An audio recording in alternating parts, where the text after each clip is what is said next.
never known a love so steady. Even gold won't turn your tide. We flow together like an ocean, every low and every high. And I would have you anyway, dear, any way your heart could bear. Even if you had to leave me, I'd always be waiting here. Even when we are apart, I will keep you in my heart, and I wouldn't change a thing, even if I were the king.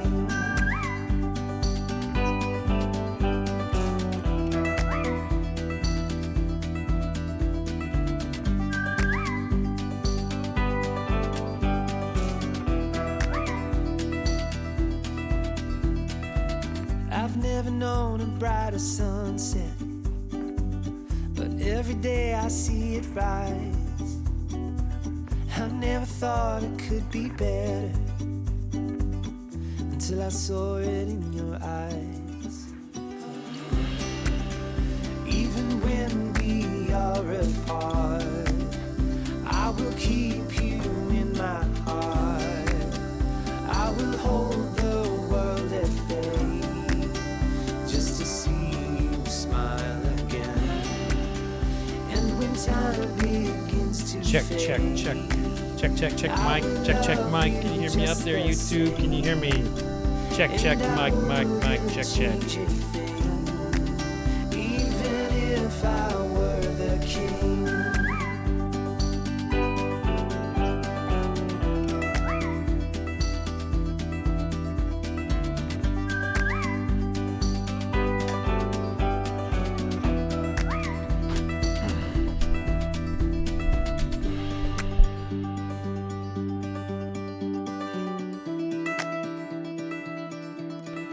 All right, everybody. That was If I Were a King by Low Light, royalty-free radio from Artlist.io.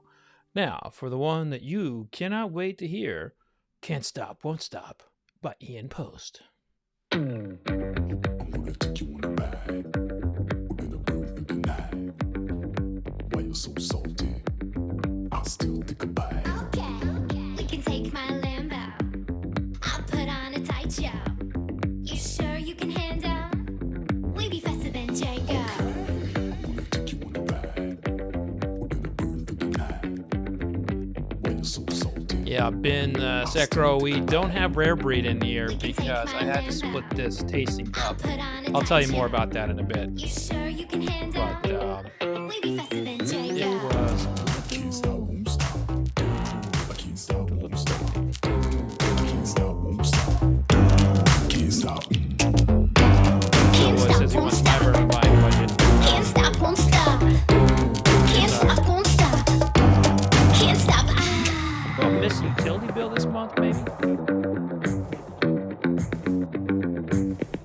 Hey, Mash and Drum in the house. What up, man? Okay. Good to see ya. Why you so salty? You sure you can handle? Okay. We can take my Lambo. I'll put on a tight show. You sure you can handle? We be faster than Django.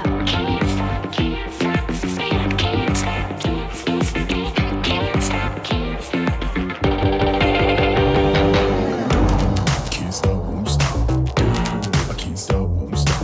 Can't stop, won't stop. Can't stop.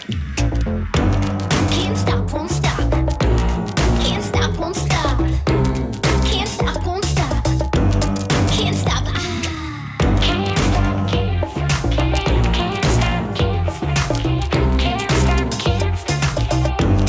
Can't stop.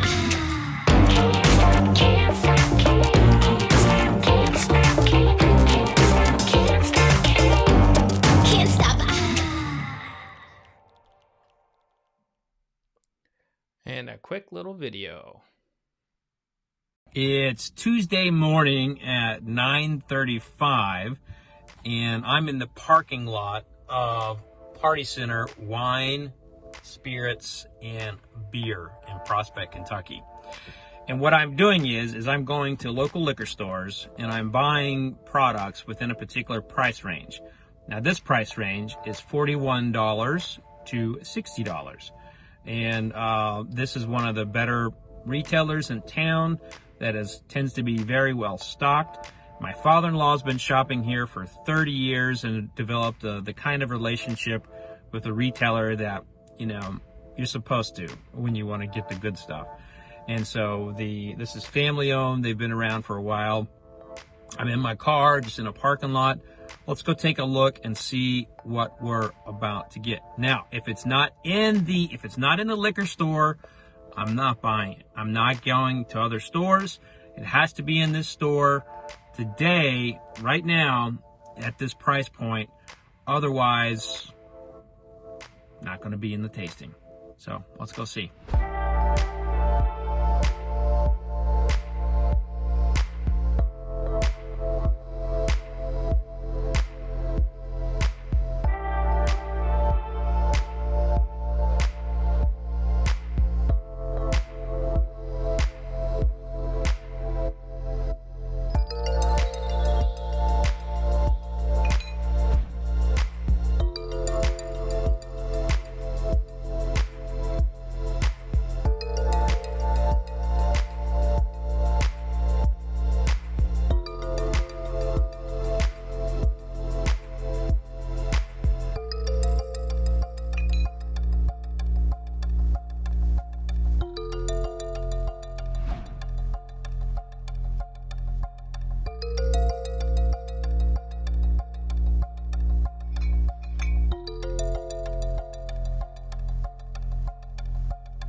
No, I was hidden back there.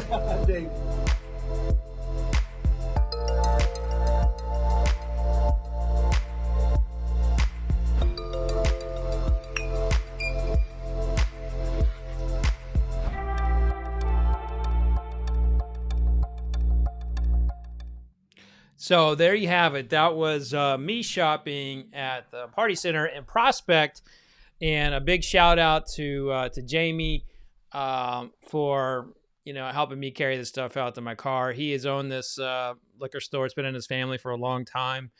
Right now is a tough time on everybody, but local liquor stores have gotten a nice jolt because everybody's buying a drink. So if you get an opportunity, you're in Louisville, I recommend going out to Prospect and trying out this store. Now, what I found interesting about shopping there is that they were lower on some things and they were higher on other things. So, when we hear these things about SRPs, like a bourbon should be, should be $40, it varies from store to store. And I just kind of have this like general opinion. I'm okay with a subtle markup, but it's when these assholes, quadruple the price and you see Weller on the shelf for like $800. I mean, that's a dick move. People shouldn't be doing that. It's out there, it's happening, but it's kind of shitty for retailers to do that. So I'm kind of going around and buying up from local stores. Again, what I'm doing is I'm picking a price point range. I've done under $15. I've done $16 to $25, and I've done $26 to $40. These right here, these are the $41 to $60 range. Now, what's interesting is that on the shelf, this bottle, like this Michter's bottle, this was over $40, but when I looked at my receipt, it was like $38 or something like that. So there was even some like discrepancies within the store, like they were actually less on my receipt. I I decided to go ahead and keep these in the tasting and kind of roll with it. I did break the tasting up into 2 groups. Now, and I feel like 24 whiskeys in a tasting. I feel like I could do it, but just to be on the safe side for palate control, to make sure I'm giving you all my very best, I decided to break it up a little bit. So, if this is your first time joining us, we do live streams here every Wednesday and Friday at 6:30 sharp. So every Wednesday and Friday at 6:30 p.m. Eastern Time, we're doing live streams. We're doing these kinds of taste-offs. And it'll be an interview here and there. And in fact, this Friday, I've got one of my mentors and best friends in Lou Bryson. We're going to have just a kind of a rap back and forth of what's going on in the world of whiskey and how much some things suck. So that's always good for morale, is when we talk about when things suck. So that'll be fun. So make sure you're clicking that subscribe button so you don't miss that or any future videos that are popping up. Now, I do celebrity interviews where I interview them and we drink some whiskey together. I've got some big names coming up, but just dropped yesterday, Derek Trucks. Derek Trucks, formerly with the Allman Brothers Band. I believe the greatest guitarist alive. I think he is an amazing guitarist, and he is a huge bourbon fan, and he used to be able to go in stores and buy Weller. Same story as that all of us have. And he's just super cool dude. So if you get a chance, go watch that. But now I'm going to also tell you that we like last week and the week before, we have a 2-camera setup. When I'm on this camera right here, I will be taking questions. I'll be looking through here and really excited, to see what kind of questions that you have.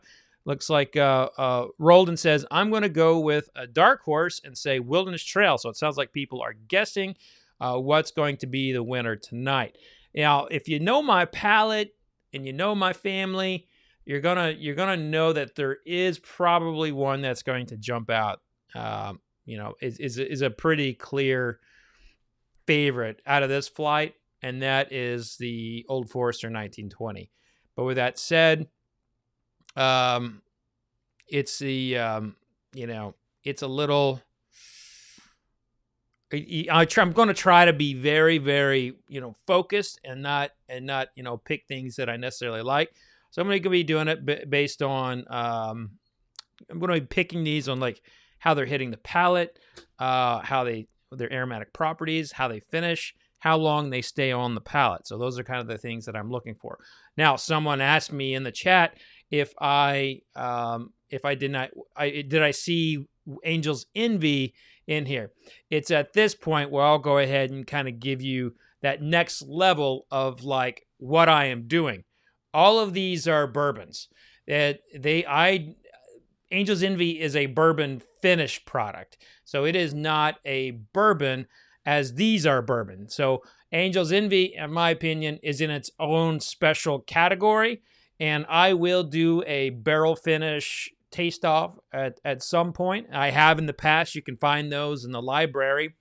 But these are all straight bourbon. So everything that you see here, everything that I've been tasting in this series are straight bourbons. I have not included blends. I'm not included blends of straights. I've not included rye. I am simply tasting bourbon in this exercise. Now, in a couple months, it may be something else. But the whole purpose of this is to show you that there's still a lot of variety out there sitting on the shelves in liquor stores. Now, granted, I'm in Kentucky, and it's probably not fair for me to say that you can go and find Wathens at a liquor store in Idaho. In fact, I know that's not fair. But in Kentucky and this market, this is what I have access to. And I'm buying in these specific price points of bourbon. So I'm going to go ahead and give a little description for you. Hello, Whiskey Jason, saying hi from Germany.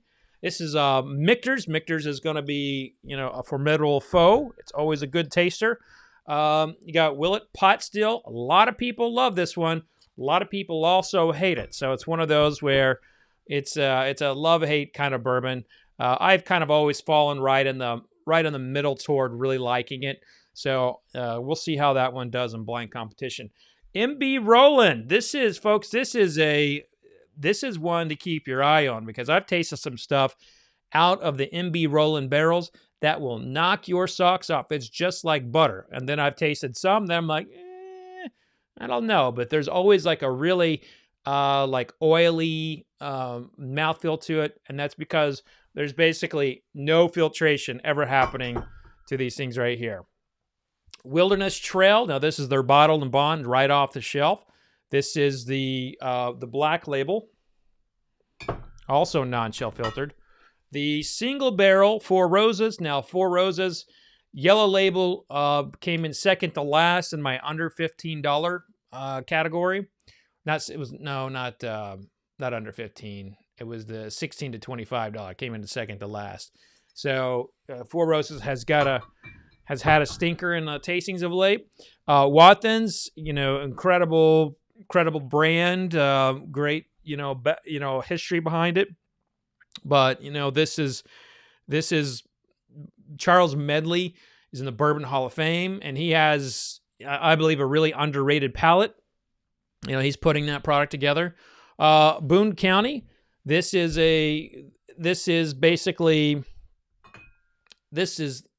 sourced whiskey. So this is Indiana. Let's see here, because they just started getting some of their product out. So Boone County actually has started getting some of their distilled bourbon out, but this is distilled in Indiana. So this is an Indiana bourbon. Now this one here, folks, this is the one that if I was going to be setting the odds on this, I'd probably be picking Old Forrester 1920. However, my wife threatened me that if I pick this one, I don't want to say what she threatened me with, but this is her favorite. This is her favorite everyday pour in the house. And in the past 2 years, we went through, probably a couple cases, 2 or 3 cases. She's on my business about bringing this bottle home. And if I don't, I may not show up next week. Who knows? But this one here is always a solid taster for me. However, when I was judging at the San Francisco World Spirits Competition one year, I did not grade it as high as I have previously. So you never know in a blind tasting. You just never know. Bib and Tucker.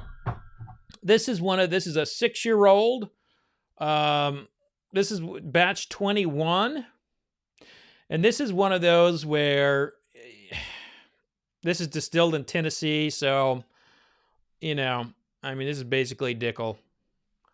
And, it's a source whiskey.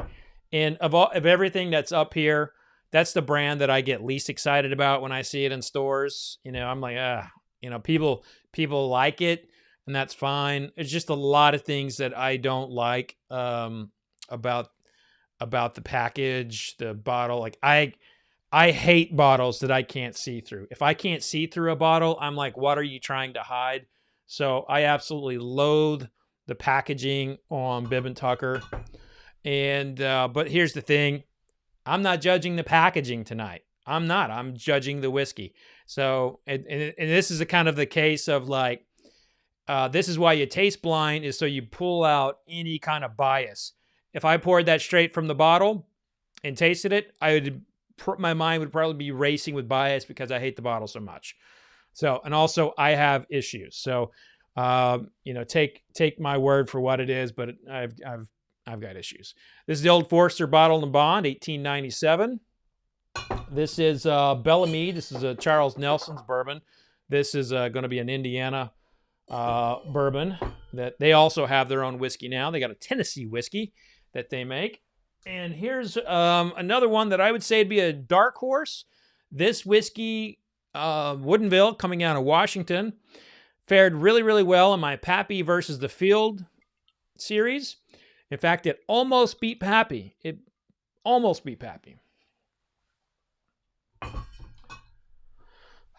So there you have it. That's the flight for the night. Now I'm going to come over here and take any questions that you may have. So it's here, like you guys can ask any questions. And let's see, Chuck, Chris Nelson's given some love for Charles Nelson there.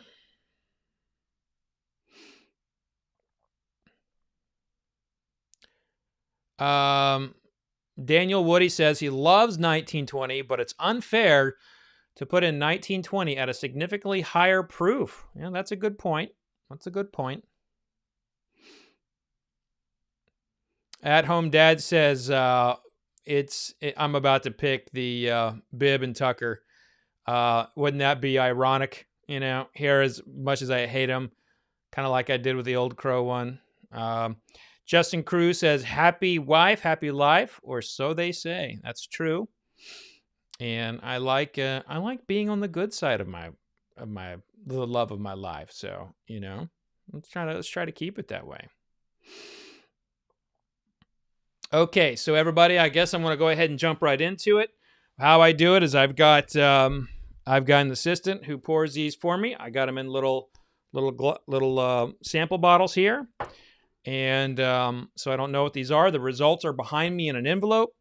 And then I have my Glencairns. I always taste out of Glencairns. This is by far my favorite glass. They don't pay me to say that. This is, to me, is the ultimate whiskey tasting glass. I love it. It's the best glass out there.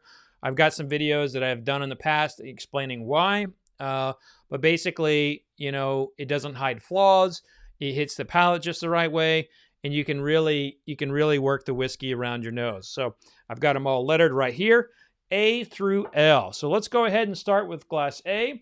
Now I do spit in this exercise. That's how I would do it at the San Francisco World Spirits Competition or another competition that I'm, you know, judging or whatever. And the reason being is if you taste a lot and you drink it all, you're going to collapse, you know, and it's not going to feel very good in the morning. So I try to always spit when doing these. Okay, so let's go to glass A.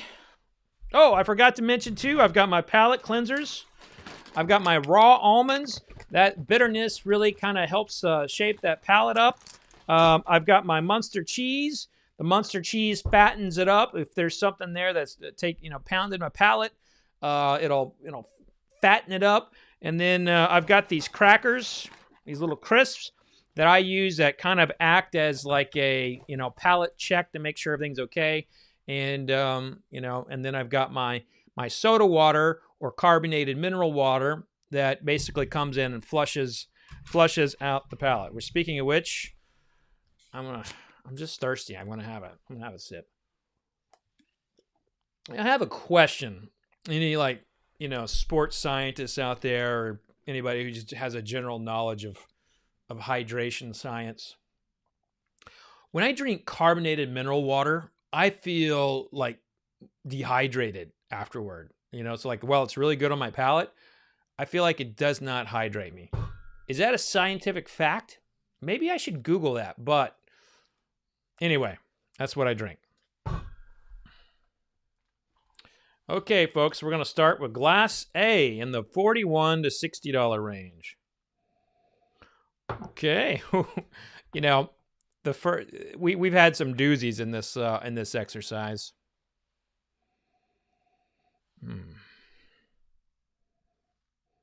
A real nice kind of butter, a nice butter nose, a little butter dripping out.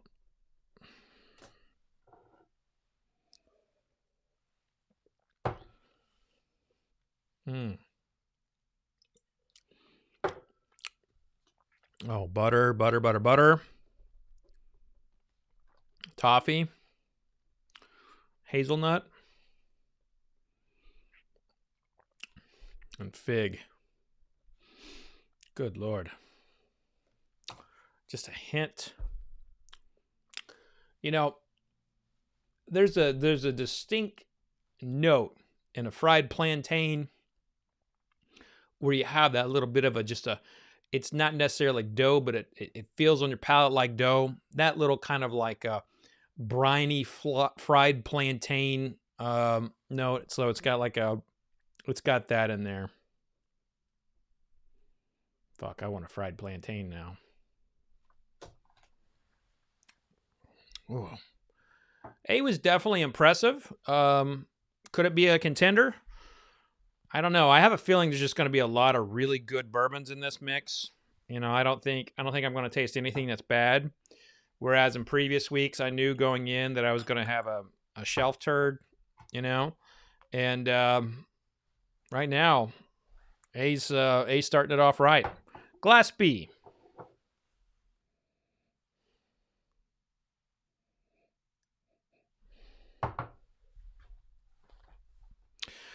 B is just kind of floral, but that's about it on the nose. Not a lot going on the nose.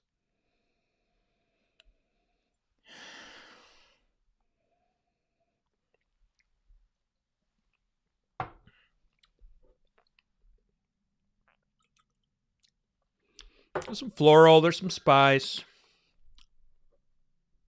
Corn. And then kind of like, you know, overcooked cornbread. You know, the sides of the cornbread just like burnt. So I'm going to say burnt cornbread. Just knowing what we have in the flight here, I just don't think B is going to be a contender. It's pretty, when I compare it to A, I mean, A is just leaps and bounds more complete. It has more depth and, you know, viscosity, just has more going on. And so B is a bit of a drop off from A. And so I'm just kind of like, I'm putting a line through B. Just, I'm probably not going to retaste it, but, you know, there may be something in here. But B is very, very drinkable. It's very, very drinkable. I just have a feeling that it's not going to hold up in this tasting.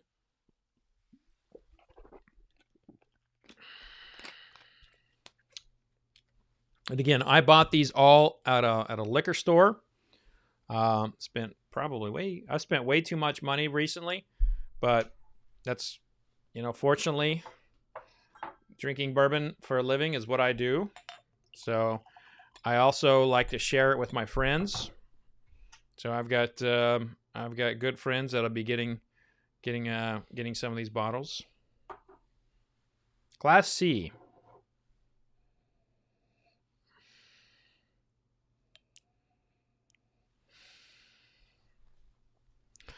C's got just like a cinnamon in there. Cinnamon's definitely the dominant note.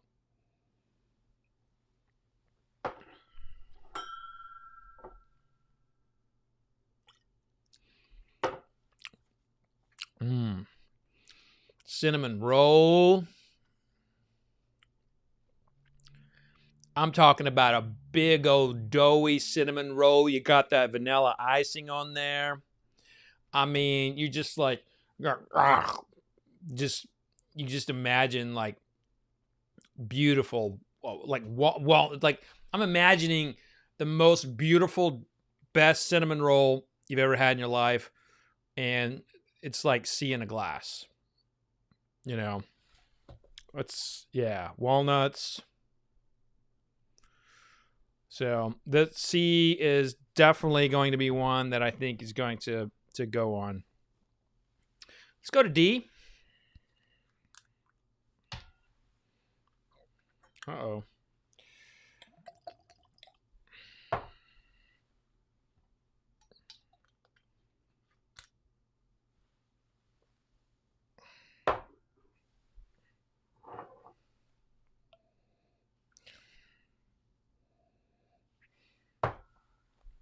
D is a very fruit-forward one.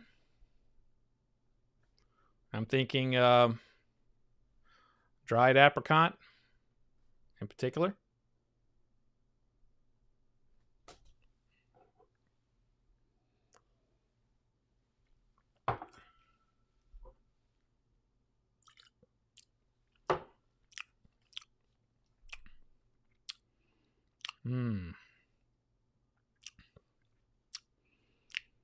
Fruit City.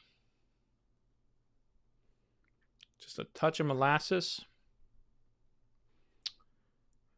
I do believe D is also a contender. So out of the first four I've tasted, we have 3 contenders. Man, This might be really hard for me tonight. I'm just thinking out loud here, but comparing AC and D. Oh, AC/DC. Yeah. But comparing AC and D, they're pretty tight. It's going to be within the margin of victory between those three is going to be very narrow. Class E.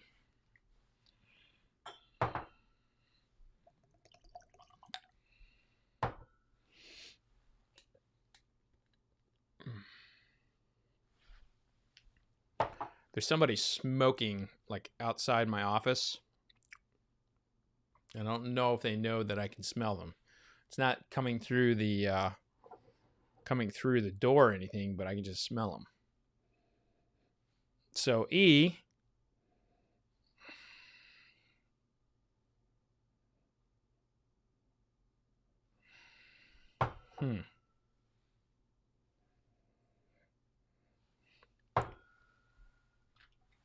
E's not very vibrant on the nose, but what is there is a pretty subtle, like thing of corn tortillas. You go into a really nice Mexican restaurant, and they have the tray of corn tortillas.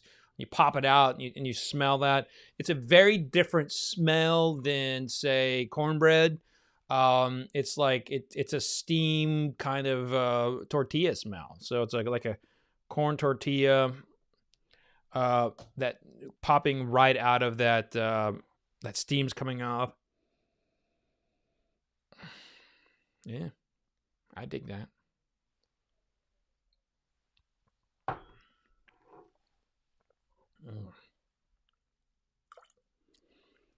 Oh, that tickles my fancy.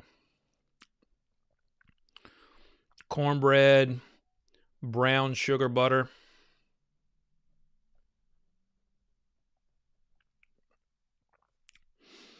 There is some another layer of sweetness in this that isn't corn sweetness. It's not fruit sweetness. And I don't feel like it is a sugar related sweetness. I think it almost tastes like a,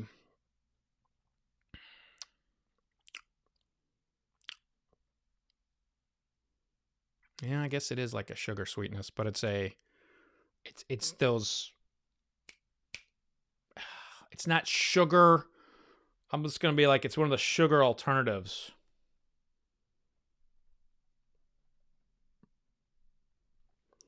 They're the pink packets. I cannot remember but when I was in college, I used to always put them in my iced tea. And that's what it reminds me of.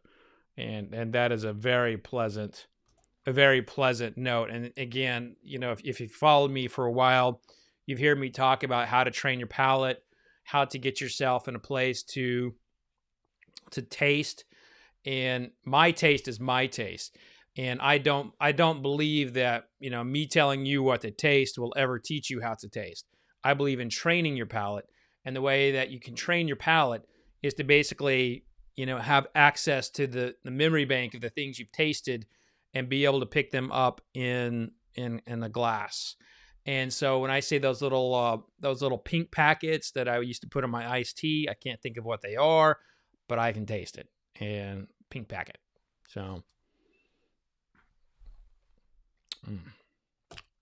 yeah, I really dig E. I mean, it's still kind of finishing, and it's finishing with like an almond butter.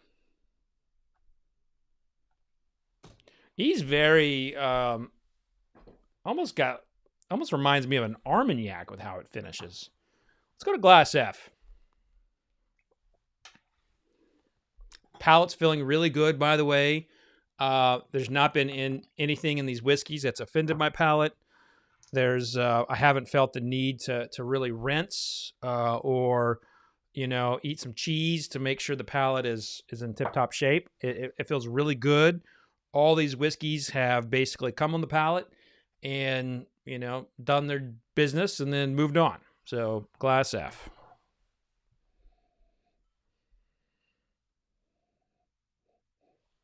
A little bit of a Flintstone, dehydrated orange.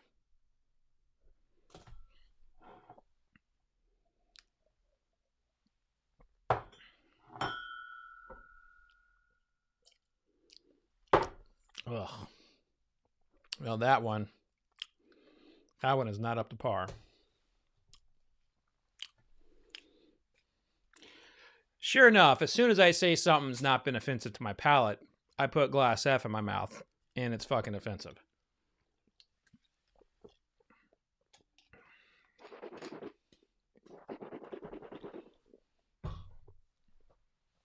Fortunately, a little sip of Perrier does the trick. Let's go take some questions here. See what everyone is up to. Justin Cruz asked, do you taste the same way in competitions? As a matter of fact, I do. This is pretty much the exact same process. The only thing that is different is I'm talking to you guys. I wouldn't do like conversations like this. And Drew, Forrester, hope I said that right, Drew. I apologize if I didn't. Sweet and low, that's it. Sweet and low packs. Yes. Oh boy, it looks like a lot of people are putting their guesses on what F is. Bill Woods probably has the guess of the night, saying F is Pappy. Now, wouldn't that be something if Pappy snuck in here between the $41 and $60 price point? I don't think that's happening. John Wheeler asked, Fred, have you ever been contacted by a distiller, distributor, etc., after delivering a negative review of their product? Yes, I have. Yes, I have. I have been contacted a few times after negative reviews, and it's interesting. But here's the thing: is I'm always honest. I don't mean any of it to be personal, and I definitely do not. I do not go out of my way to be offensive. I don't do anything to, I'm truthful. And I try to remove as many biases as I possibly can when I'm tasting. And yeah, so Alan asked, how can you taste so many whiskeys at these competitions without blowing out your palate? Alan, that's a great question. And a lot of it is like, it's almost like athletes, you can charge through something, but you have to recover afterward.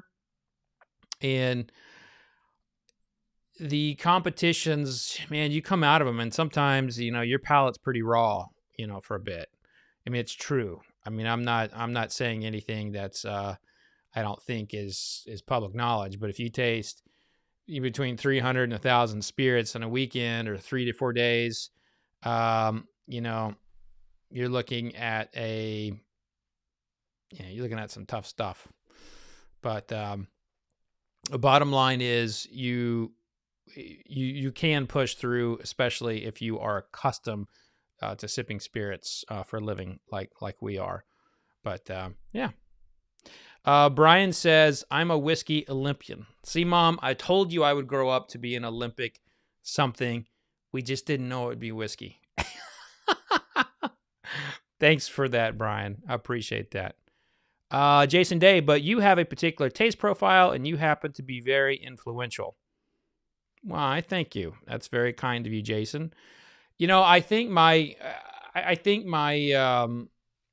taste profile is I learn about it all the time. I don't think I actually can say that I know my palate, like I know what I'm always going to pick.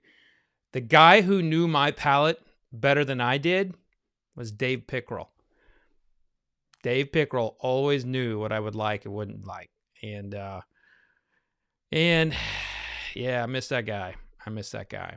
So, oh yes, Jason's saying that that's why distilleries get mad at my reviews.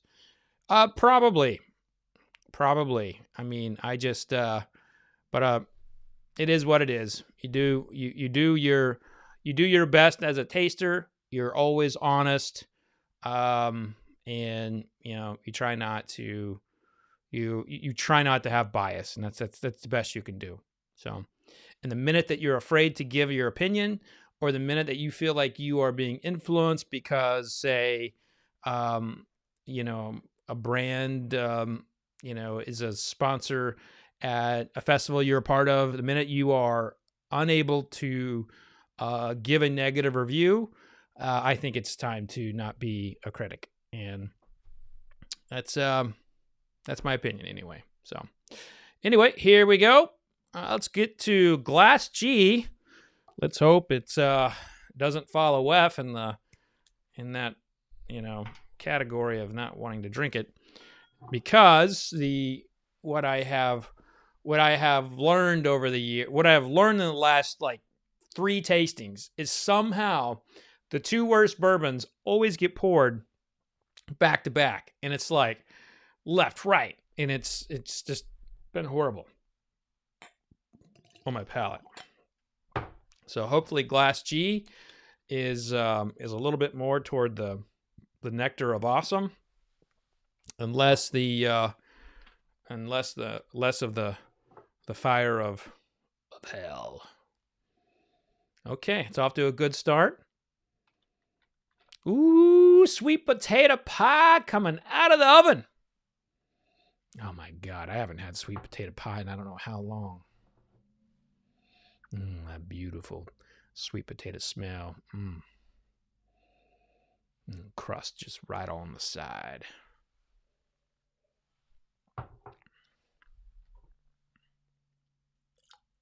Oh,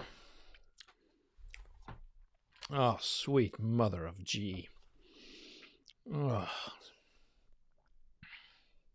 Sweet potato pie, cinnamon.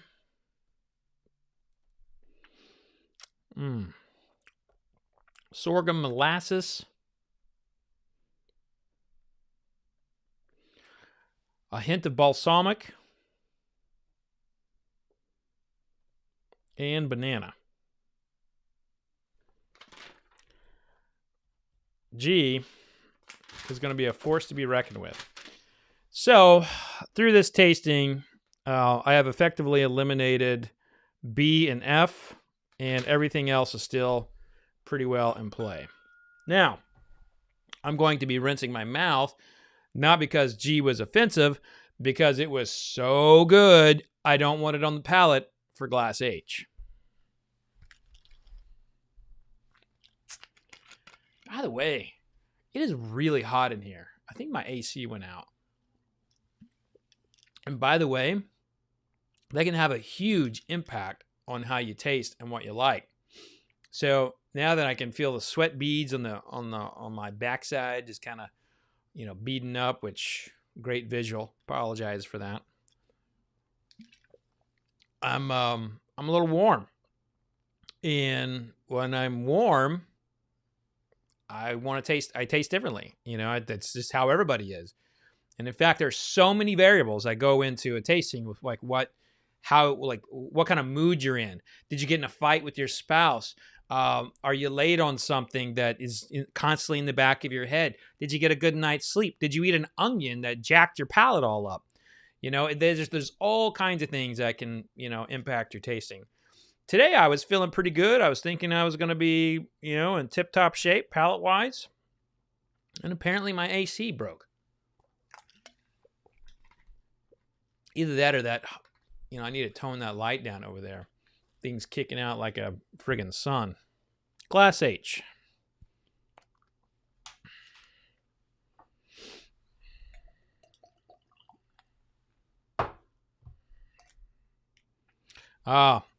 So this glass is this is branded with the Breaking Bourbon stuff. Bourbon folks is all about friendships, and the folks at Breaking Bourbon, they're really good friends of ours over at Bourbon Pursuit.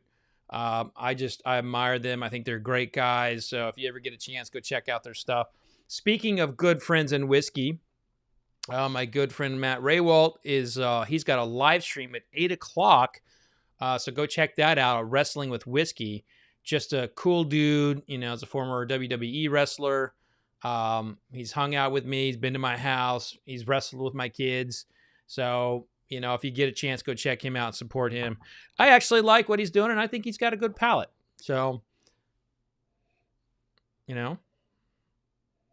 Okay, so this one's different. Glass H is, it's like someone got a pack of cinnamon toothpicks and put them in the charcoaler. So it's smoke and cinnamon.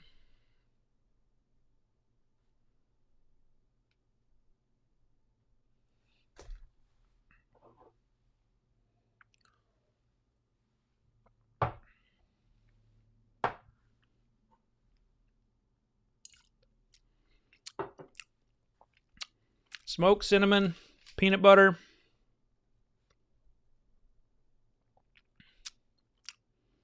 Anise. Black licorice.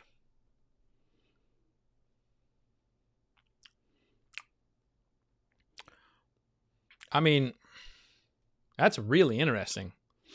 H is the kind of whiskey that if you're a whiskey geek, if you're a fan of whiskey, you're into exploring, you're really wanting H. You're wanting H because it fits a particular flavor profile that you're not going to get in a lot of whiskeys. And so if you're ever in the mood for some black licorice and peanut butter, you might have smoked a bowl, but it's going to hit the spot. But I don't think it's going to have the horses to compete with the likes of G and A. So, while I'm definitely putting it ahead of no, not G. G was the awful one, right? Wait, no. G was the F was the bad one. I didn't put my 2 arrows up. Got to do. Oh yeah, I did right there. There we go. So I don't know. I think that H is definitely one that I recommend buying and checking out. I just think it's just outmatched. But I dig it.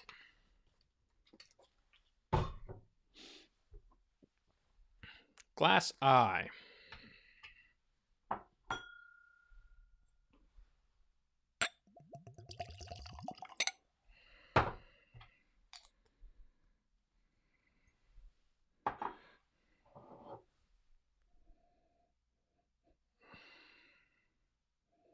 Ooh, got some funk on up in here. Funky. Herbally.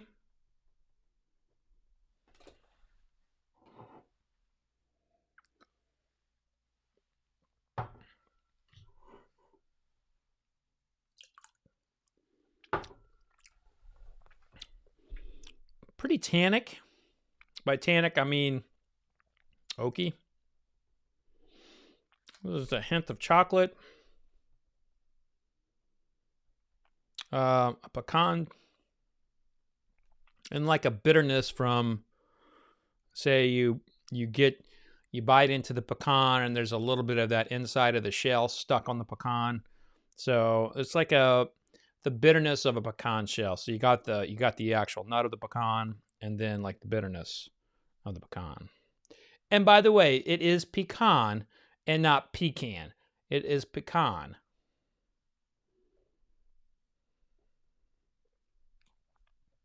But much like H, this is definitely a flight with some major hitters in it, and I just don't feel like H or I can hold up to G or the likes of A. So we're going to go ahead and just say it's going toward the middle or the bottom. Not the bottom, but glass J. I don't have much on J.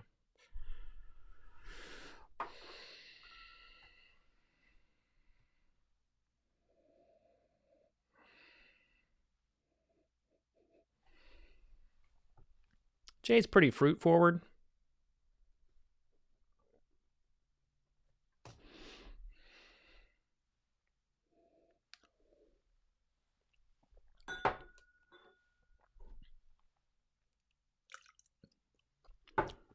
Ooh. Some bananas Foster.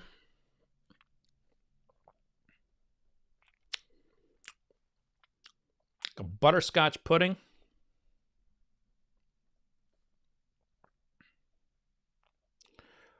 I'll go ahead and say that Jay's going to be a contender. Jay's the fruit in Jay, in my opinion, gives it the gives it a lot of like potential in a blind taste off. Because anytime you have a lot of fruit, that fruit notes tend to stick around. If you're in a taste off and you've been tasting a lot, you know, there are some flavors, the more delicate ones, like say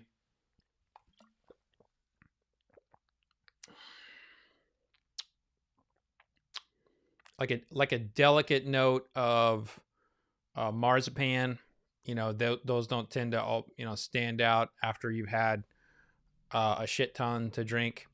And things like cornbread, things like bananas, custards, things like that they tend to dominate and stand out a little bit, whereas some of the more nuanced notes they kind of trickle out. Glass K.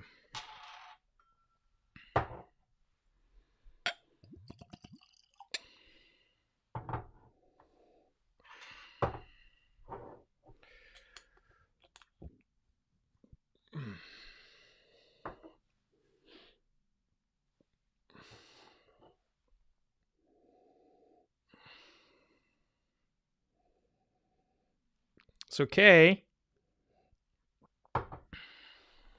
cotton candy, and like that that whipped cream, that whipped kind of latte smell.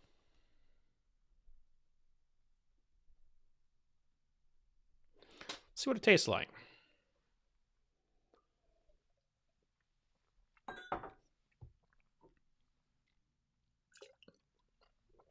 Oh, wow. Wow. Oh, wow. K is to be reckoned with. Folks, there's a lot of going on in K. I'm gonna stick with like this whipped cream. Kind of a whipped cream like over peaches. Shit, I want to smoke a cigar with this one.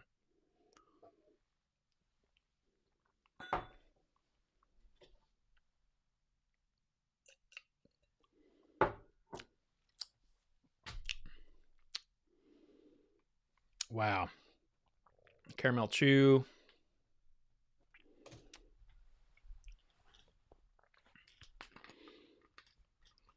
Okay, is really delicious.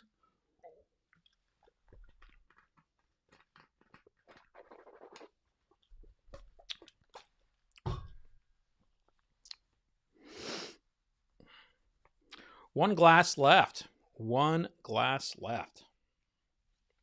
So we have glass L left. And then we're done with the flight. It'll be time to start ranking them. Here we go.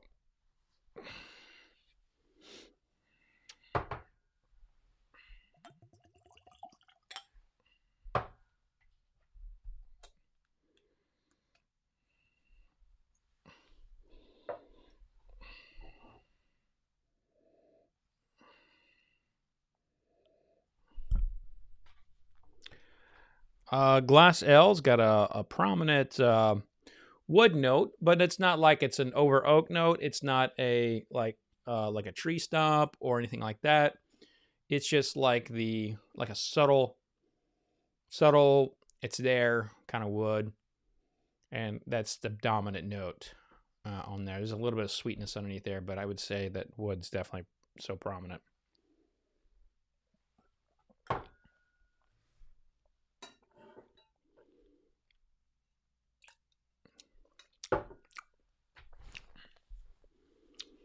I'd say it's just a caramel bomb, you know? So I think K and L are definitely going to go on to that next round. Let's go ahead and take some questions here. Appreciate everybody joining. We're streaming live on Twitch, Periscope, DLive, YouTube, and folks from all over the world are tuning in. Really a good flight tonight. There's only one whiskey in here I would not recommend. Everything else is something that I would recommend. And I would say even spend the money that I spent here. I would say everything in here is very much on par with what I would want, people to drink. But Glass F is not that drink. So we're going to go ahead and start, I'm going to start writing down the rankings here.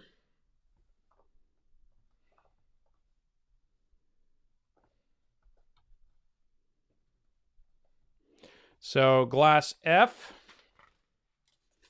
is going to be your last place. Glass F is in last. And let's see what will be. I was pretty low on Glass B.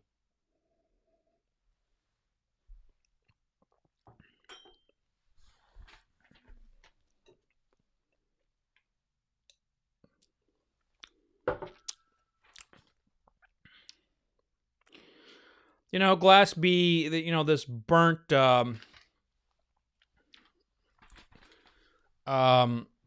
this burnt cornbread note is just really unappealing to me. However, I mean, some people like burnt cornbread, some people like that. So I'm gonna do a taste off between Glass A and H.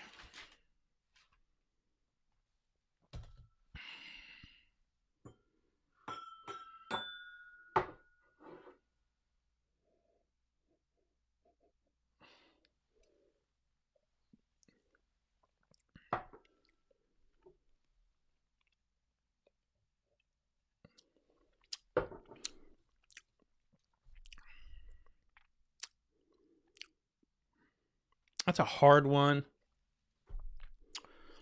I'm gonna say I like the presentation of H just a touch more than well. Now, I mean, I think the unappealing part and B is unappealing to me, but I think more people would be attracted to the style of B than H. And even still, I don't want to be influenced by what others may think, so I really need to make the decision based on my palate. And the fact is that the wood note in H is more disruptive than the burnt cornbread note in B. And so when I'm looking at who am I putting, toward the bottom, I want to say I like both of these. I think both of these are drinkable and both of these should be bought. But you gotta know that B has that burnt cornbread note, and then H has that wood note. And so I'm putting B over H in 10th.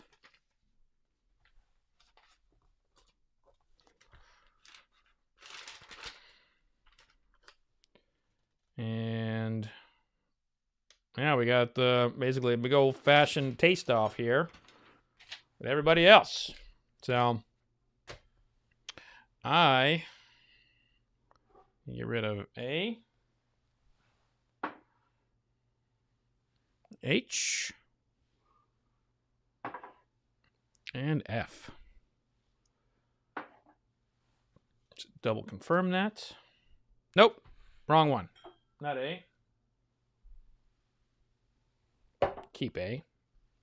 Get rid of B. And that is why I have a notebook, because I have screwed up more times than you can possibly know on the live stream. It's crazy. But doing all this and then talking, it like you gotta have a notebook of being like, all right, asshole, this is what you wrote down. Pick that, not that. So okay, so B, H, and F have been eliminated. Let's see what we have here now. We have a very solid G. And I'm just going to do a taste off between A, C, D, E. AC/DC, yeah. Class A. Oh. Switch cameras. That was funny. That was funny. But hey, at least you got to see a little bit of like the profile. Am I right? Am I right? Oh shit. And I am not Phil Chilterd, folks. And if you don't know what Phil Chilterd is, the members know. By the way, you become a member by clicking the join button next to the subscribe button in your desktop. We have live streams, members only live streams, call-in shows, a lot of cool stuff. Yeah, man, A's just got this butter note like nobody's business. It's wonderful.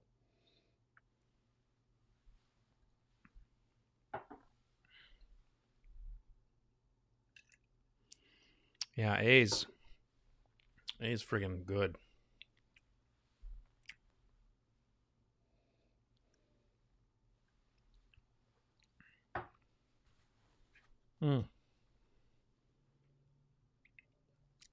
C's friggin' good.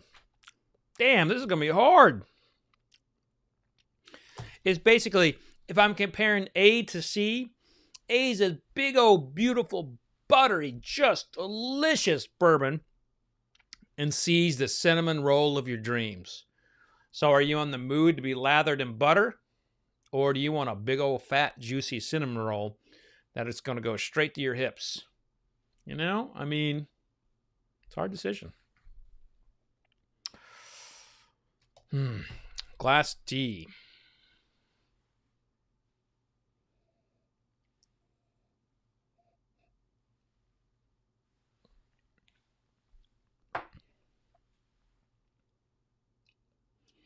So D definitely does not hold up to A and C. The fruitiness there, while present, it's not enough to carry it along. So I'm going to put glass D over here and figure out where to put it here in a minute. But A and C right now, you know, it just kicked its ass. Let's go to glass E, revisit it. A little bit more on glass E. It's kind of light.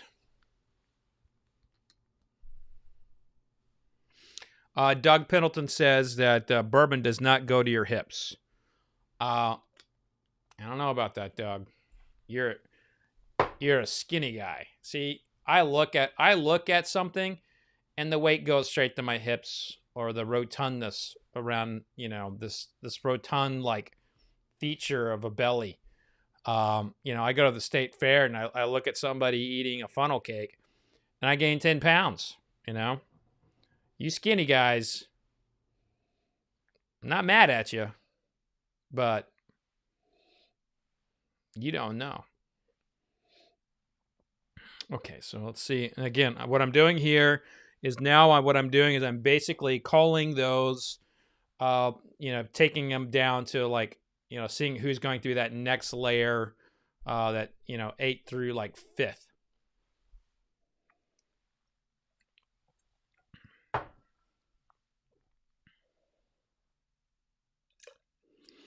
And again, E's got that really beautiful, attractive corn tortilla note. And listen, I'm buying that, and that's going to be on my shelf every day of the week because I like that note. But when I want that note, I reach for it.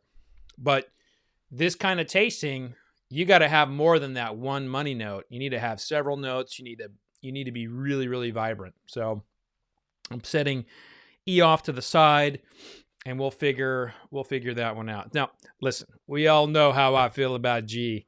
G just warms me and loves on me, but I'm going to taste it anyway. Oh, God. It smells even better.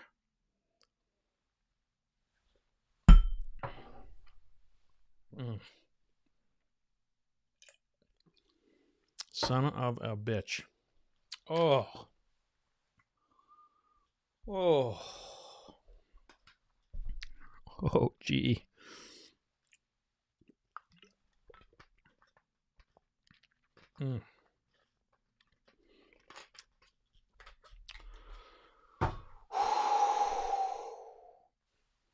Damn. I'm a little dizzy after G. Fucking good. All right, I. Let's see what you're made of. We like that funk. Who's got the funk? I's got the funk. Ooh, funky. Funky Cole Medina.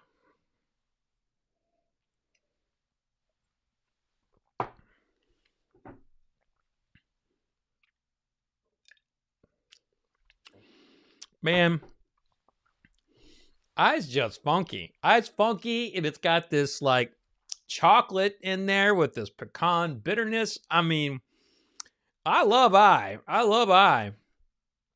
And it is an outside the box bourbon. This bourbon tastes so different than everything else that it just friggin' stands out. And I really dig it. I really, really friggin' dig it. I'm going to keep it in the running. To be honest with you,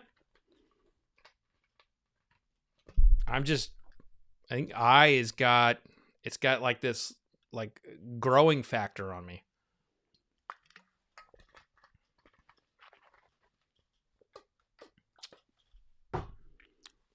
Class J. Gonna fill J up just a little bit.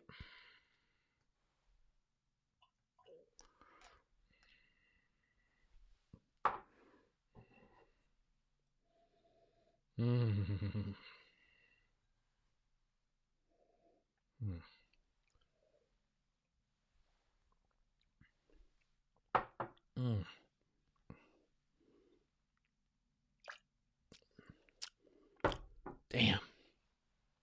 Butterscotch, bananas Foster. That's pretty damn good. Class K. God damn, J's good.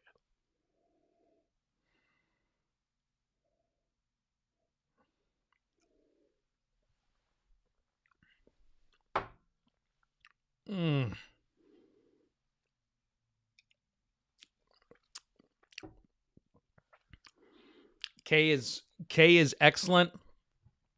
K has this approach to the palate where it's like going in the middle. Like you first feel palate penetration right there in the middle, and then it kind of goes. So it covers the palate in a very unique fashion, which I wonder, usually when something's like that, it's usually like it has like a really low barrel entry proof. So I'll be very curious to see, what K is and what the barrel entry proof is. Glass L. I noted it's a wooden caramel bomb. Alrighty then.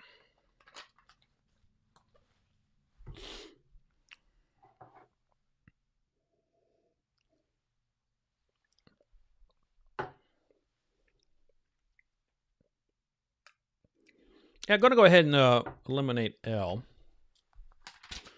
So going in 9th place is going to be D, and 8th is going to be E, And 7th will be L. Oh, I got some work to do here. Look, I think G is pretty well my clear favorite. You know, at this stage, I mean, every time I taste G, it just warms me up. Really gets my spot. But you know, I'm not resting on A and C. I think I's funkiness and uniqueness is very interesting. What I'm going to be looking for an I this go around is if there is that I'm gonna focus on that bitterness that's in there. I'm gonna focus on that bitterness and see and see if that feels like it is a trying to find that a little bit more, because you know, a bitterness can be off-putting, but it can also be wonderful. Coffee's bitter. I love coffee. I mean, hell, I drink probably 32 cups of coffee in, you know, a week. Probably too much coffee, by the way. But listen, I gotta move. I gotta get up. Gotta do stuff. So I is it's one that's out there. The two glasses that I think that are also a bit of have a kind of like a taster shot are J and K. J is, you know, J's got these like incredible fruit forward and, you know, bananas Foster and this butterscotch pudding note that I just really dig. So I've got some work to do here for sure, but I'm going to go ahead and come over here and to this camera. I will switch back from this camera this time. I absolutely promise that I will do that. So a lot of Kurt mentions that this is going to be a tough one. So many good choices. That's true. And a lot of people making their comments and thinking of what stuff is. Bill Wood says, so G, hit the spot. And for that comment, Bill, you get, you know, I think that's just too easy. That was too easy, Bill. Leo Chav asks, ever taste funnel cake in a bourbon? Oh, yeah. I love funnel cake. I'm going to miss the fair. I'm going to miss it. So I want to thank everyone for joining me tonight. We've got more than 400 people watching us live through the various platforms. And thanks a lot. I really do appreciate it. Whatever platform you're on, if you haven't subscribed already, I'd appreciate it if you would. It helps with the algorithms. And plus, you know, I'm working my butt off to provide really cool whiskey content. And I hope you get a chance to see all of it. But right now I've got some legitimate work to do, and I need to make sure that I get the eliminated ones out of the way so I don't make a mistake. So L, C, L, D, and E, D, E.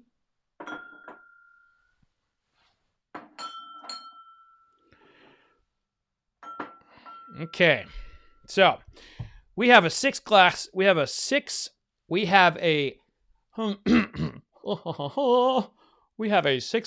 taste off here on the $41 to $60 tasting. Glasses A, C, G, I, J, and K. Boo-da-boo. Let's do it. In my head, I'm playing some Motorhead right now to get myself pumped up for this, because this is going to be fucking hard. I apologize for the language. If you are watching this at home with your children, please note that cussing should be allowed, but it is not, and I do apologize. So, I got some work to do. All right. How am I going to do this? So, we know that Glass G is my favorite right now. We know Glass G is my favorite. So, I'm going to set it off over here. And I'm going to try and narrow down the top 5. Okay. So Glass A. Yeah, all right. So that nose and glace is it's just getting better by the minute. Glass C is just getting there too. So in my head, those are close. And the funkiness and I just cannot be dismissed.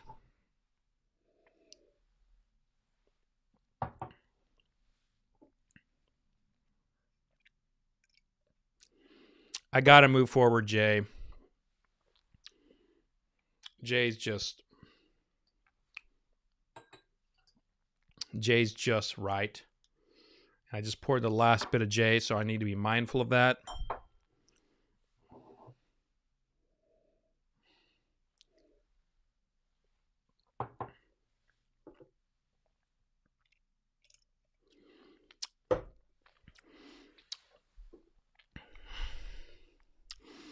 K's pretty velvety, but there's a little bit of a mineral-like property there on that back note. So I'm gonna see how C ranks up to K.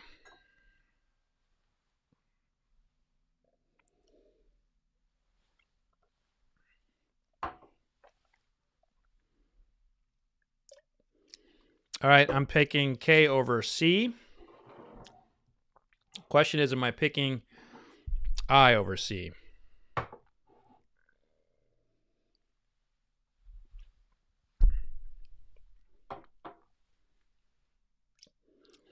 I am. C is out.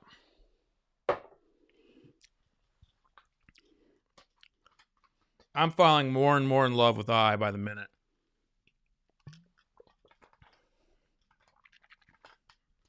And I'm telling you, there's going to be a large portion of people who would taste I and put it in last place.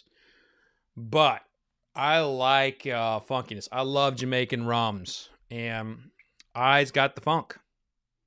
I's got the funk. I like I. Let's see if I'm putting A over K.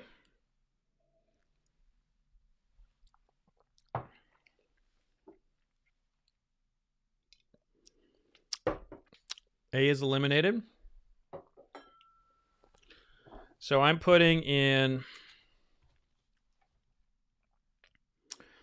sixth place, I'm going to put A, putting C in fifth place. So now we have the top four. Again, I have to be mindful of the fact that I only have just a little bit of J left. G is money. And then I'm going to re-pour with I and K. And let's do this, all right? Let's do it.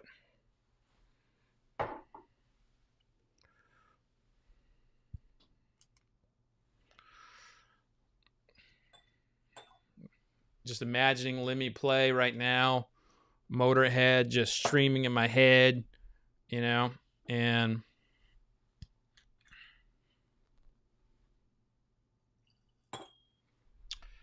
whew, here we go.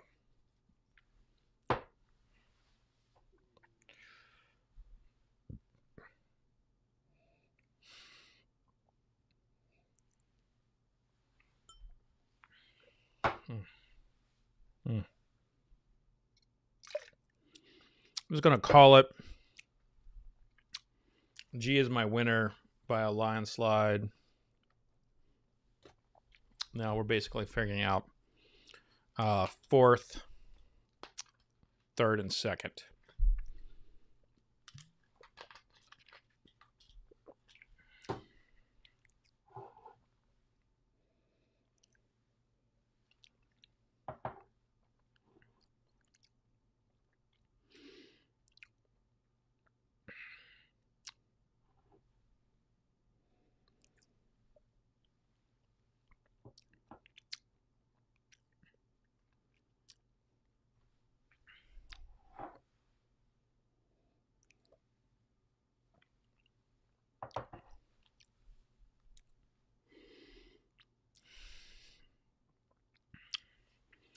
J is going to go in. Wait. Yep. Jay is going in 4th place. I in 3rd. Just going to verify this, that K will be 2nd. And my initial notes on K was some wood and a caramel bomb.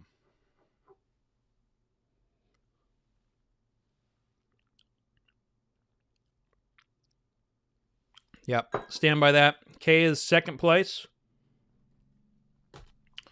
Woo! That was hard work, everybody. For people who don't think that drinking whiskey for a living is a lot of work, I am telling you right now, I just worked my ass off to taste all these because that was hard. And G wins pretty handedly, but everything after that was difficult. Like this was a very, very, very, very, very difficult tasting. And I want to tell you that between E and K, I mean, there might be a 5-point difference, you know, huge. So E was number 8 and K was number 2. 2 through 8 were all very close. It was very, very close, but at the top was very much at the top, and at the bottom was very much at the bottom. So you all want to know what I was tasting, right? Am I right? So you want to know what these rankings are. So let's see here. My good friend Alex and Mike put the results behind me. You can see these right here, or these are not necessarily the results. These are the, what you would call them, the what these were, like as letters. So let's see if we have any questions before I get onto it. G. Scott Green says, previewing the finals at my house, Rare Breed versus 1920. Can't lose with either of these. That's a good point, Scott. Very, very good point. Everybody's thinking that G is 1920. We'll see about that. We will see about that. Okay. All right. So I'm gonna get to it. You all definitely are gonna want to know what everything is.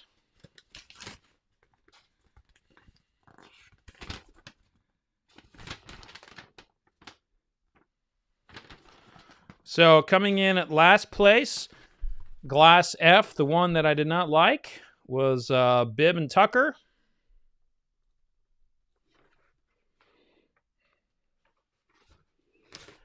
Coming in at second to last was Willett Pot Still. Willett Pot Still. And as you may recall, I did say that I do recommend it. But it was just outclassed for the night, and said that the smoked cornbread note was just not necessarily where I wanted to be. Glass B came in 10th place. That was Woodinville. Now Woodinville has done well in my tastings in the past. This sort of thing happens, one day you like something, the next day you don't. Coming in at ninth, another disappointing finish for Four Roses. So Four Roses single barrel. This right here used to be one of my go-tos. These Four Roses is not faring very well in my blind tastings. It is not faring well in my blind tastings. But I did say that glass 2 through 8, I thought, now we're getting into that category of like 1 through 8 to me are must buys. You need to have these in your liquor cabinet. These are excellent bourbons, and I believe that Glass E, on another night could have finished in the top 5. But tonight it comes in at 8, and that is Michter's. Michter's comes in at number 8. But again, the top 8 were maybe 5 points separating the margins there. Coming in at 7th is Belle Meade.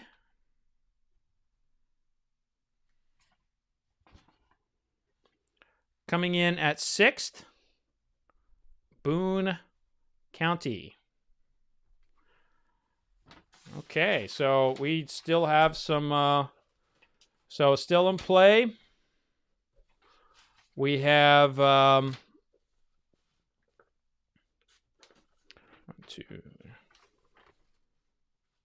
still in play, we have Wathen's, Old Forrester 1920, M.B. Roland, Old Forrester 1897, and Wilderness Trail.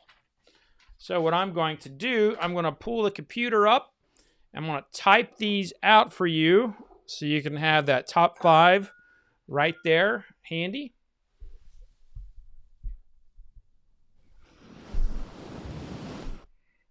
It's always a fragile exercise to move my computer like this, because if I could cut the feed just with a slight miss of the hand, and I don't want to do that. I do not want to do that.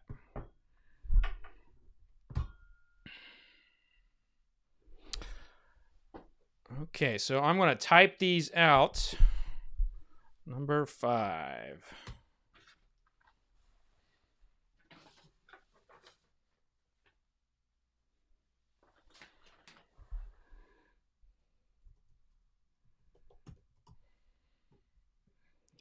Coming in at number 5 is Wathen's. Number 5 is Wathen's.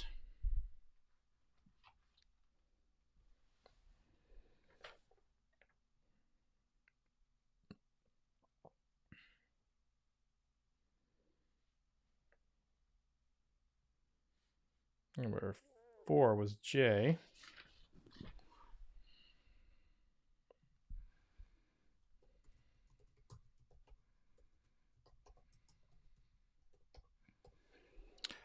And coming in at number 4, Old Forrester 1897. Old Forrester 1897 coming in at number 4. And I will say that my first tasting of this one was not a good review. So, not a good review on that first tasting. Coming in at number 3, and this is a big win for a little bitty distillery out in big win for M.B. Roland out in Western Kentucky. And again, these are bottles that I bought. These were not media samples, so I went into a store and I bought these. And let me kind of go back to what I was saying about Glass Eye. Remember I was telling you all about the funk? This is the one with the funk. I was the one with the funk. And if you don't like the funk, you're not going to like this one. But if you're an exploratory whiskey taster, you like to give things a shot, then I would say that this is one that you should have in your liquor cabinet. But if you're one who's offended by the funk, if you find yourself offended by the funk, then, get something else. So coming in at number 2, also a smaller distillery, Wilderness Trail Bottled and Bond, which means, sorry about that. Which means at number 1 is, as many predicted, the one that is going to get me destroyed at home, Old Forrester 1920, is the winner of tonight. Now, as I said from the top, if I was a betting man, if I was someone that I was going to,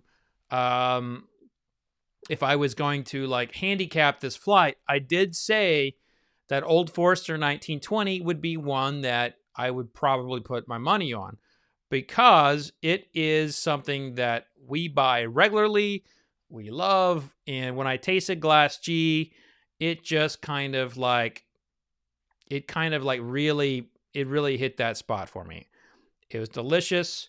It's always been delicious to me. There's been a couple times in blind tastings that I did not pick it as my favorite, but you know, again, this is something that I'm doing. Like, I'm going into liquor stores and I'm buying things at price points, and in a particular price point, and this is in that $41 to $60 price point range. And so Old Forester tonight is the winner. But I also think that there are two winners in this top five. Or actually, Wathen's doesn't have a big fan base either. Wathen's has, Charles Medley has a really great palate, and he's good with, what he does. But listen, folks, MB Roland showed really nicely tonight. MB Roland showed great.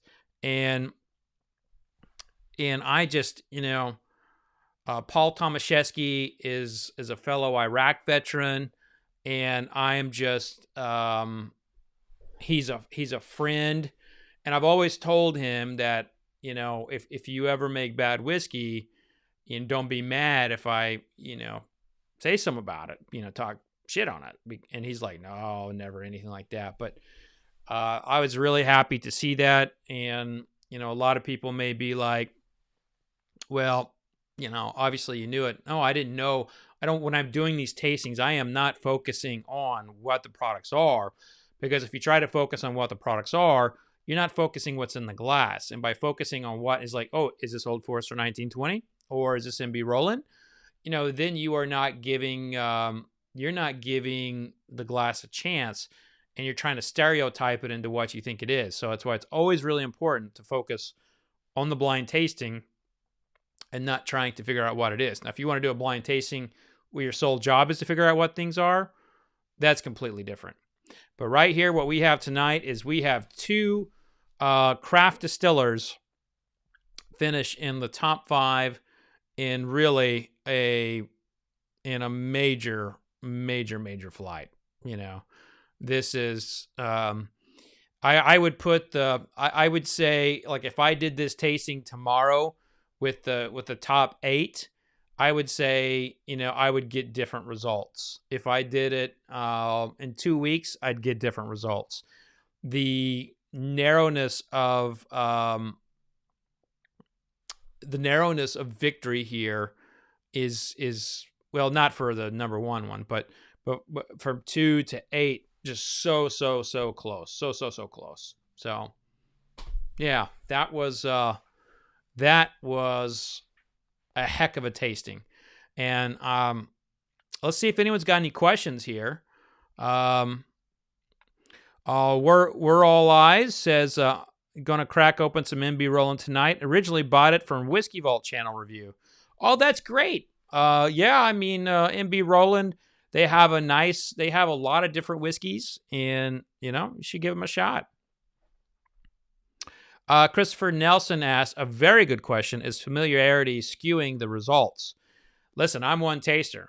I'm one person, and I think you can follow my track record to see that I consistently pick from different distilleries.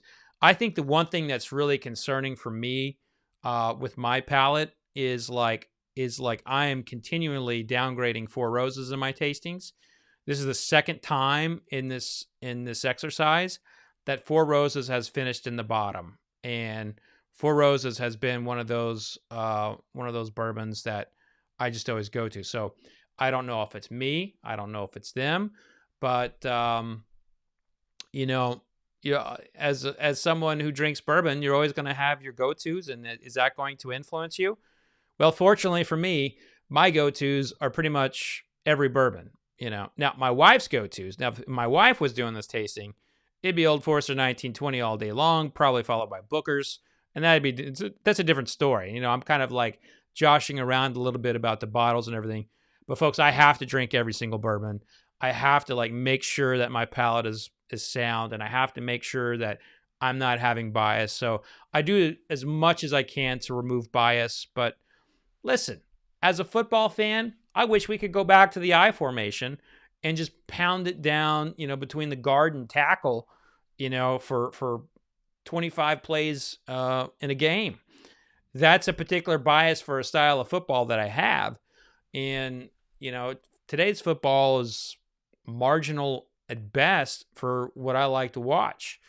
And, you know, you have to choose, you have to do everything you can to eliminate your biases. So I just don't watch Oklahoma State play defense anymore. That's the best way to remove my bias and my TV, because I will throw something through it because we can't play defense. I don't know why I got off on a tangent on that. We may not even have a football season. No. Anyway, I hope that answered your question. Richie Z's like pounded right behind the fullback. Damn right, man. Let's go back to the I formation. A little bit of a option, but freaking fullback, man. I missed the fullback. Moose Johnson was so awesome. Andrew Clark says, I didn't like the 4 rows of small batch select either. Yeah, I didn't do well in that one. Dram Bram, thank you, ma'am. I recommend getting a video projector. That way you can only throw things at the wall. I love that. That's a good idea. I'm so going to do that. Oh, Derek Simmons is like, run and shoot all day. Come on, Derek. Come on. The Atlanta Falcons ran that. They got him to the Super Bowl, but it's run and shoot. Oh, yes. Earl Campbell. Love it. Nico asked, does spitting affect the tastings? Well, I will tell you what. If you don't spit and you drink 14 bourbons, and be like, I think I'm getting caramel here, but I'm not quite sure. So I think the results of not spitting in a multifaceted bourbon tasting is dangerous. So when you're doing a lot of bourbons, you definitely need to be spitting. You know, it's safe. Eric Brown, my boy Eric Brown. Talked to him today. Can't wait to catch up with you, buddy, with the cigar. He says Thurman Thomas. By the way, Thurman Thomas is my favorite running back of all time. I love Thurman Thomas. I love that guy. Derek Simmons, 5 wide receivers don't even need a running back. Man, Derek, you're breaking my heart. You're breaking my heart, man. Wide receivers bring more drama to a football team than anybody.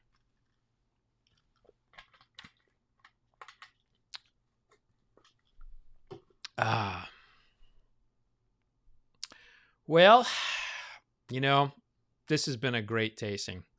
This has been an absolute great tasting. I have had a blast tasting with you all tonight.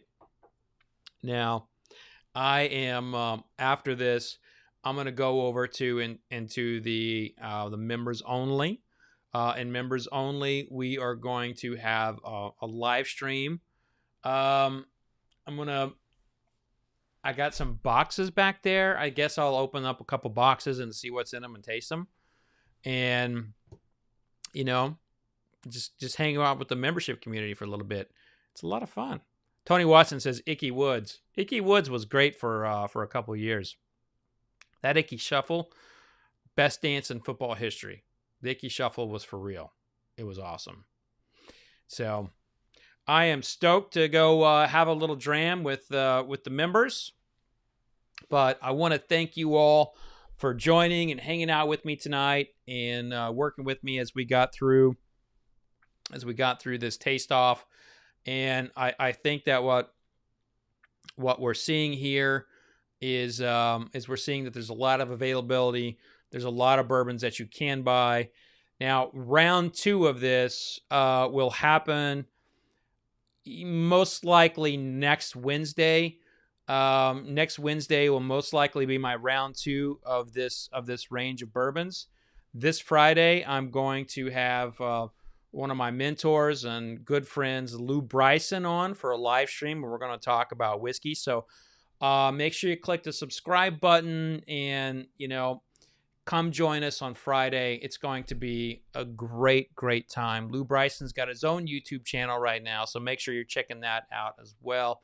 Just a great guy, such a cool, got the best laugh in whiskey. Just an amazing guy. So that'll be Friday at 6:30, but you won't know about it unless you click the subscribe button and ask to be reminded. Hit the little bell of like when I'm going live. And I go live every Wednesday and Friday at 6:30, and I have videos dropping throughout the week. So I hope you come back. I hope you had a good time, and I can't wait to have another drink with you in the coming weeks. So be safe out there. Don't go licking handrails. Don't go licking trash cans. And remember, vodka sucks unless it's being used for hand sanitizer. Cheers, everybody.